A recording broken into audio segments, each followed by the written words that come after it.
લક્ષ્ય ન્યૂઝ, એક નજર, એક લક્ષ્ય. ચાંગોદર ખાતે અમૃતા પાપડ પ્રોડક્ટ ફેક્ટરીમાં ભીષણ આગ. ફાયર બ્રિગેડની 3 ટીમો ઘટના સ્થળે દોડી. સાણંદના ચાંગોદર સરખેજ બાવડા હાઈવે પર આવેલી અમૃતા પાપડ પ્રોડક્ટ પ્રાઇવેટ લિમિટેડ ફેક્ટરીમાં આજે અચાનક લાગેલી આગથી વિસ્તારમાં હડકંપ મચી ગયો. રામદેવ સ્પેશિયલ વર્લ્ડથી નજીક આવેલા ઝાયડસ કેટીલા બાયોટેકની પાછળ આવેલી આ યુનિટમાં ધુમાડાના ઘેરા ગોટા ઉઠતા જ આસપાસના વિસ્તારમાં દોડધામ મચી. આગની જાણ થતાં ફાયર બ્રિગેડની 3 ટીમો તાત્કાલિક ઘટના સ્થળે પહોંચી ગઈ છે. આગ પર કાબૂ મેળવવા માટે જોરશોરથી કામગીરી ચાલુ છે. ઘટના સ્થળે ચાંગોદર પોલીસ પણ પહોંચી ગઈ છે. સલામતી વ્યવસ્થા કડક કરવામાં આવી છે.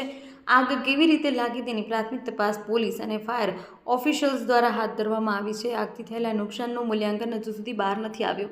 ફાયર ટીમો આગને નિયંત્રણમાં લેવા માટે સતત પ્રયાસ કરી રહી છે, જ્યારે ધુમાડો દૂરથી સ્પષ્ટપણે દેખાઈ રહ્યો છે. રિપોર્ટર ગુલાબોધ, સાણંદ.